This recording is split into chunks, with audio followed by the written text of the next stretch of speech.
തീവ്ര വോട്ടർ പട്ടിക പരിഷ്കരണത്തിൻ്റെ ഭാഗമായി നിലവിൽ കേരളത്തിൽ 25,08,267 പേർ എന്യൂമറേഷൻ ഫോം പൂരിപ്പിച്ച് നൽകിയിട്ടില്ല എന്നുള്ള വിവരമാണ് ഇലക്ഷൻ കമ്മീഷൻ്റെ ഭാഗത്തു നിന്ന് ഇപ്പോൾ പുറത്തു വന്നിരിക്കുന്നത്.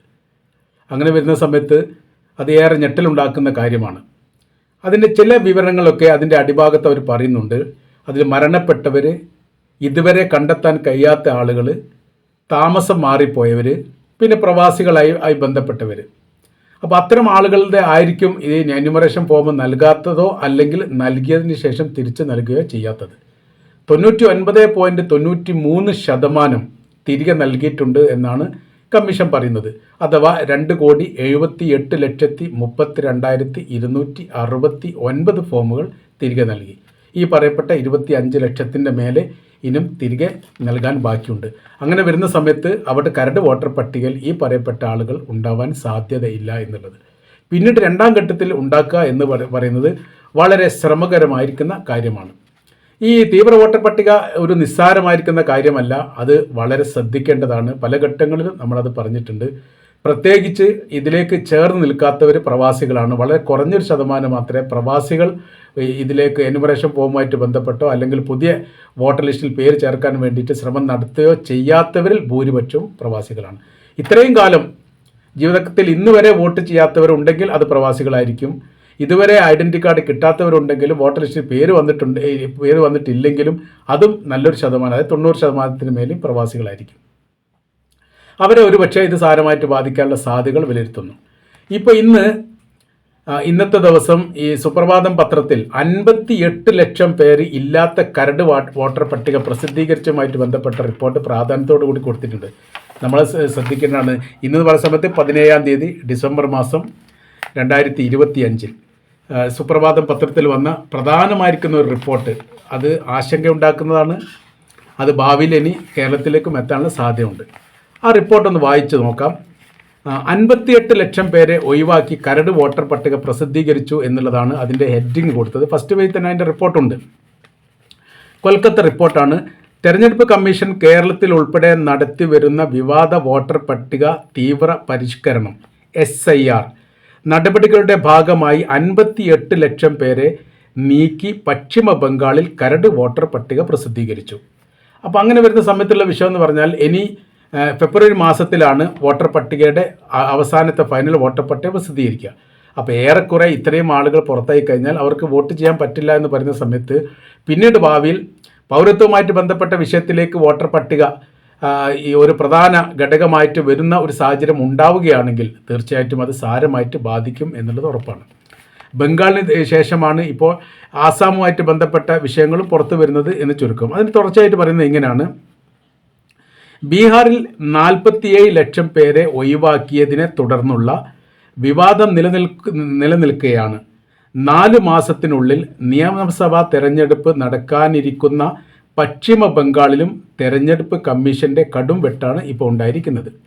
ഔദ്യോഗിക കണക്ക് പ്രകാരം SIRന് മുൻപ് 7,66,37,529 ആയിരുന്ന ബംഗാളിലെ വോട്ടർമാരുടെ എണ്ണം ഇപ്പോൾ 7,08,16,631 ആയി കുറഞ്ഞിരിക്കുന്നു. ബൂത്ത് അടിസ്ഥാനത്തിൽ ഒഴിവാക്കപ്പെട്ടവരുടെ വിവരങ്ങളും കാരണവും അറിയിച്ചുള്ള പട്ടികയും സംസ്ഥാന ഇലക്ടറൽ ഓഫീസർ CEO ഔദ്യോഗിക വെബ്സൈറ്റിൽ അപ്ലോഡ് ചെയ്തിട്ടുണ്ട്. ഒഴിവാക്കപ്പെട്ടവരുടെ 24 ലക്ഷം പേരെ മരിച്ചവരും 19 ലക്ഷം പേർ സ്ഥലം മാറിയവരും 12 ലക്ഷം പേരെ കാണാതായവരും എന്നാണ് തെരഞ്ഞെടുപ്പ് കമ്മീഷന്റെ അവകാശവാദം. 1.3 ലക്ഷം ഡ്യൂപ്ലിക്കേറ്റ് വോട്ടർമാരാണെന്നും കമ്മീഷൻ പറയുന്നു. ഒഴിവാക്കൽ അന്തിമമല്ലെന്നും പരാതി കേൾക്കാൻ നടപടികൾ ഏകദേശം ഒരാഴ്ചക്കുള്ളിൽ ആരംഭിക്കുമെന്നും കമ്മീഷൻ അറിയിച്ചു. കരട് പട്ടിക പ്രസിദ്ധീകരിച്ചതോടെ ബംഗാളിലെ SIRന്റെ 1-ാം ഘട്ടം പൂർത്തിയായി. പട്ടികയിൽ നിന്ന് പുറത്താക്കപ്പെട്ടവർക്ക് പരാതികൾ ഉന്നയിക്കുകയും ഉൾപ്പെടുത്താൻ അപേക്ഷ നൽകുകയും ചെയ്യാവുന്നതാണെന്നും കമ്മീഷൻ അറിയിച്ചു. പട്ടികയിലെ പരാതികൾ അടുത്ത മാസം 15 വരെ അറിയിക്കാം. പരാതികൾ പരിശോധിച്ച് അടുത്ത വർഷം ഫെബ്രുവരിയിലാകും അന്തിമ വോട്ടർ പട്ടിക പ്രസിദ്ധീകരിക്കുക. അതേസമയം കരട് പട്ടിക അംഗീകരിക്കാനാകില്ലെന്ന് ഭരണകക്ഷിയായ തൃണമൂൽ കോൺഗ്രസ് പ്രഖ്യാപിച്ചു. എസ് ഐ ആറിനെതിരെ വരും ദിവസങ്ങളിൽ സംസ്ഥാനം ശക്തമായി പ്രതിഷേധ പരിപാടികൾ സംഘടിപ്പിക്കുമെന്നും തൃണമൂൽ അറിയിച്ചു. കേരളവും തമിഴ്നാടും അടക്കം 9 സംസ്ഥാനങ്ങളിലും 3 കേന്ദ്രഭരണ പ്രദേശങ്ങളിലുമാണ് നിലവിൽ SIR നടക്കുന്നത്.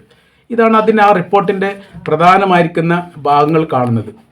അപ്പോൾ ഇവിടുത്തെ വിഷയം എന്ന് പറയുന്നത് ബംഗാളിൽ ഏറെക്കുറെ തൃണമൂൽ കോൺഗ്രസിൻ്റെ ഭരണ സംവിധാനമായതുകൊണ്ട് സമര പരിപാടികൾ ഉണ്ടാക്കുകയും അതുമായി ബന്ധപ്പെട്ട കാര്യങ്ങളൊക്കെ നീക്കാൻ വേണ്ടി സാധിക്കും. അങ്ങനെ 1, 2, 3 സംസ്ഥാനം മാറ്റി നിർത്തിയാൽ ബാക്കിയുള്ളിടത്തൊക്കെ ഇത് സാരമായിട്ട് ബാധിക്കും എന്ന് ഉറപ്പാണ്. ഇനി കേരളത്തിലേക്ക് വരികയാണെങ്കിൽ എല്ലാ രാഷ്ട്രീയ പാർട്ടികളും ഈ കാര്യത്തിൽ പൂർണ്ണമായിട്ട് സഹകരിക്കുകയും രാഷ്ട്രീയ പാർട്ടികളും മറ്റ് സാമൂഹ്യ സംഘടനകളും SIRുമായിട്ട് പൂർണ്ണമായി സഹകരിച്ചുകൊണ്ട് അവരത് ഫില്ല് ചെയ്ത് നൽകാനും അതുമായി ബന്ധപ്പെട്ട കാര്യത്തിനൊക്കെ ചെയ്തിട്ടുണ്ട്. വളരെ അപൂർവമായിരിക്കുന്ന ചില BLOമാരുമായിട്ട് ബന്ധപ്പെട്ട പരാതികൾ വന്നിട്ടുള്ളൂ. പരമാവധി ആൾക്കാരൊക്കെ 100%, 99% പൂർത്തീകരിച്ചവരാണ് കൂടുതൽ BLOമാരുള്ളത്. അതിനോടൊപ്പം BLAമാരും സഹകരിക്കുന്നു. രാഷ്ട്രീയ പാർട്ടികളുടെ പ്രതിനിധികളാണ് BLAമാർ എന്ന് പറയുന്നത്. അവരും BLAമാർ എന്ന് പറയുന്ന ഗവൺമെൻറ് ഉദ്യോഗസ്ഥരോടൊപ്പം സഹകരിച്ചുകൊണ്ടാണ് ഈ പ്രവൃത്തികൾ ചെയ്യുന്നത്. ഒറ്റപ്പെട്ട പരാതി കാര്യങ്ങളൊക്കെ ഉണ്ടായിട്ടുണ്ട് എന്നുള്ളത് മറ്റൊരു വിഷയം. അപ്പോൾ ഇവിടെ ഒരു വിഷയം വന്നു കഴിഞ്ഞാൽ ഏറെക്കുറെ പരസ്പരം അങ്ങോട്ടും ഇങ്ങോട്ടുമൊക്കെ സഹകരിച്ചുകൊണ്ട് എല്ലാവരും ചെയ്യുന്നത് കൊണ്ട് പരമാവധി എത്തിക്കാൻ വേണ്ടി സാധിച്ചിട്ടുണ്ട്. അതുകൊണ്ടാണ് അവർ പറഞ്ഞത് കേരളത്തിൻ്റെ നോക്കുന്ന സമയത്ത് ഏകദേശം 99% മേലെ ആയിട്ടുണ്ട് എന്ന് പറയാനുള്ള പ്രധാനമായിരിക്കുന്ന കാരണം അതാണ്. 99.93.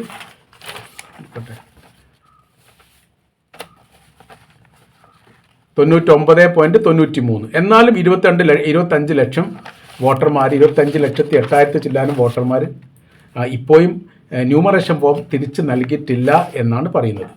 അതിലാണ് നമ്മളുടെ വിഷയം വരുന്നത്. അതിൽ നല്ലൊരു ശതമാനം പ്രവാസികളാണ്. ന്യൂമറേഷൻ ഫോം കിട്ടിയിട്ട് അത് ഫില്ല് ചെയ്തിട്ടില്ലെങ്കിൽ ഫില്ല് ചെയ്ത് നൽകിയിട്ടില്ലെങ്കിൽ ഒരിക്കലും കരട് വോട്ടർ പട്ടികയിൽ വരില്ല. ഇനി ന്യൂമറേഷൻ ഫോം കിട്ടാത്തവരാണെങ്കിലോ പ്രത്യേകിച്ച് പ്രവാസികളാണെങ്കിലോ വളരെ പെട്ടെന്ന് തന്നെ ഇപ്പം തന്നെ വോട്ടർ പട്ടികയിൽ പേര് ചേർക്കാൻ വേണ്ടിയിട്ട് അപേക്ഷ നൽകാവുന്നതാണ്. ഇപ്പോൾ വോട്ടർ പട്ടികയിൽ പേര് ചേർക്കാൻ വേണ്ടി സാധിക്കും. പ്രവാസികളാണ് പറയുന്നത്. നാട്ടിലത്തത് ബ്ലോക്ക് ആയിട്ടുണ്ടെന്ന് പറയുന്നത് കേട്ടിട്ടുണ്ട്, ഞാനത് നോക്കിയിട്ടില്ല.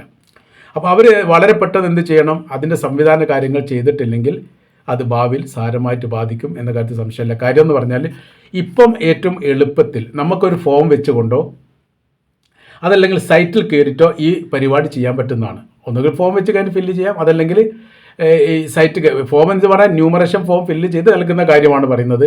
അല്ലാത്ത രീതിയിൽ പ്രവാസികൾക്ക് പ്രത്യേകമായ രീതിയിൽ ഫോമില്ല. അത് സൈറ്റിൽ കയറിയിട്ട് അതിലുള്ള ഫോം ഫില്ല് ചെയ്ത് അങ്ങനെ തന്നെ സെൻഡ് ചെയ്യണം.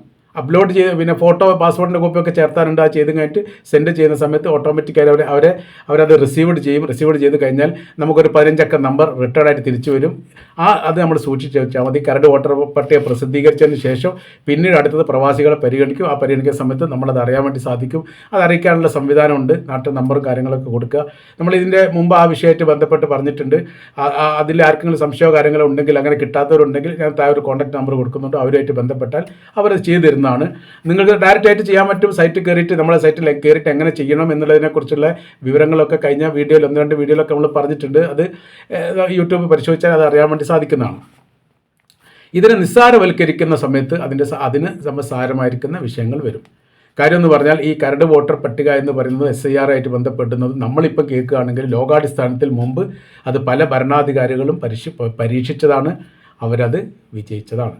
അത് ആദ്യമായിട്ട് പരീക്ഷിക്കപ്പെട്ട 1945 ആ കാലഘട്ടത്തിൽ ജർമ്മനിൽ ഹിറ്റ്ലറാണ് എന്നാണ് പറയപ്പെടുന്നത്. ചില ചരിത്രരേഖകളിലൊക്കെ അങ്ങനെ പരാമർശിക്കപ്പെട്ടിട്ടുണ്ട്. ജൂത വിഭാഗത്തെ ഒഴിവാക്കാൻ വേണ്ടി ഇത്തരം വ്യത്യസ്തമായിരിക്കുന്ന തരത്തിൽ അന്നുവരെ ലോകം കാണുകയും കേൾക്കുകയും ചെയ്യാത്ത പല നിയമാവലികളും അന്ന് കൊണ്ടുവന്നിട്ടുണ്ട്. ആ കൊണ്ടുവന്നതിൻ്റെ അടിസ്ഥാനത്തിൽ ആദ്യം അവർ ഇതേ രീതിയിലുള്ള പൗരത്വമായിട്ട് ബന്ധപ്പെട്ട വിഷയത്തിലൊക്കെ ഇടപെടും. രണ്ടാം ഘട്ടത്തിൽ വീട് വാങ്ങാൻ പറ്റാത്തൊരു സ്ഥിതി എന്നുള്ള ഒരു നിയമം കൊണ്ടുവരും. പിന്നെ വീട് വിൽക്കാൻ പറ്റാത്ത സ്ഥിതി എന്ന് വരും. പിന്നെ ആ വീട്ടിൽ താമസിക്കാൻ പറ്റാത്ത സ്ഥിതി എന്ന് വരും. അങ്ങനെ ഹിറ്റ്ലർ പല രീതിയിലും പല രൂപത്തിലും ജൂതന്മാരെ ഇല്ലാതാക്കാൻ വേണ്ടി ശ്രമിച്ചൊക്കെ നമ്മൾ ചരിത്രരേഖകളെടുത്ത് പരിശോധിച്ചാൽ കാണാൻ വേണ്ടി സാധിക്കുന്നതാണ്. അപ്പോൾ ഒന്നുമില്ലാത്ത ഒരു രേഖയുമില്ലാത്ത ഒരവസ്ഥയിലും ഗവൺമെൻറ് തലത്തിൽ ലഭ്യമാകുന്ന സഹായങ്ങൾ അതൊന്നും ഇല്ലാത്ത രീതിയിലും ഗവൺമെൻറ് തലത്തിൽ തൊഴിൽ ലഭിക്കാത്ത രീതിയിലും അങ്ങനെ വളരെ ക്രൂരമായിരിക്കുന്ന പ്രവർത്തനങ്ങളാണ് ഹിറ്റ്ലർ ചെയ്തത്. ഹിറ്റ്ലറാണ് ഇത്തരം വിഷയങ്ങൾ, പൗരത്വമായിട്ട് ബന്ധപ്പെട്ട വിഷയം ലോകത്ത് ഇങ്ങനെയൊക്കെ ചെയ്യാൻ സാധിക്കും എന്ന് തെളിയിച്ചു കൊടുത്ത ഭരണാധികാരിയും ഹിറ്റ്ലർ തന്നെയാണ്. അപ്പോൾ അതിനോട് സാമ്യമാണ് ഇത് എന്നൊന്നല്ല പറഞ്ഞത്, അതൊരു ഉദാഹരണം മാത്രമാക്കിയിട്ട് പറഞ്ഞതാണ്. അതും ഇത് ഒന്നാണെന്നോ എന്തെങ്കിലും തരത്തിൽ ബന്ധമുണ്ടെന്നോ എന്തെങ്കിലും തരത്തിൽ യോജിപ്പുണ്ടെന്നോ എന്നൊന്നും പറഞ്ഞതിൻ്റെ അർത്ഥമില്ല. അങ്ങനെ അവിടെ നടപ്പിലാക്കിയിട്ടുണ്ട് എന്നാണ് നമ്മൾ പറഞ്ഞതിൻ്റെ ഉദ്ദേശം. ഇവിടെ ഇപ്പോൾ ചെയ്യേണ്ട കാര്യം എന്ന് പറയുന്നത്, സർക്കാർ ഇപ്പോൾ നൽകിയിരിക്കുന്ന ആ ന്യൂമറേഷൻ ഫോമുമായിട്ട് ബന്ധപ്പെട്ട കാര്യം വളരെ കൃത്യതയോടുകൂടി ചെയ്യേണ്ടതാണ്. അതില്ലാത്തവർക്കോ പേടിക്കേണ്ട ആവശ്യമില്ല, പുതിയ വോട്ടർ ചേർത്താവുന്നതാണ്. ആ പരിപാടി ഇപ്പോൾ ചെയ്യണം. പ്രത്യേകിച്ച് പ്രവാസികൾ ആ കാര്യത്തിൽ താല്പര്യം കാണിക്കണം. നാട്ടിലുള്ളവർക്കും വോട്ട് ചേർത്താൻ പറ്റുമോ, അത് ഇപ്പോൾ ചേർത്താൻ പറ്റുമോ എന്നുള്ളത് അത് അക്ഷയമായിട്ട് ബന്ധപ്പെട്ട് കഴിഞ്ഞാൽ, അല്ലെങ്കിൽ ഓൺലൈൻ സർവീസുമായിട്ട് ബന്ധപ്പെട്ട് കഴിഞ്ഞാൽ അവർ ചെയ്യും. അല്ലെങ്കിൽ ഇലക്ഷൻ കമ്മീഷൻ്റെ സൈറ്റിൽ കയറിയിട്ട് അതിൽ കോൺടാക്ട് നമ്പറുണ്ട്, അവരോട് വിളിച്ച് ചോദിച്ചാൽ അവർ പറയുന്നതാണ്. അതല്ലെങ്കിൽ നമ്മുടെ BLAമാരോടോ ചോദിച്ചാലും അറിയാൻ വേണ്ടി സാധിക്കുന്നതാണ്. ഈ കാര്യത്തിൽ ഉപേക്ഷ വരുത്താൻ പാടില്ല.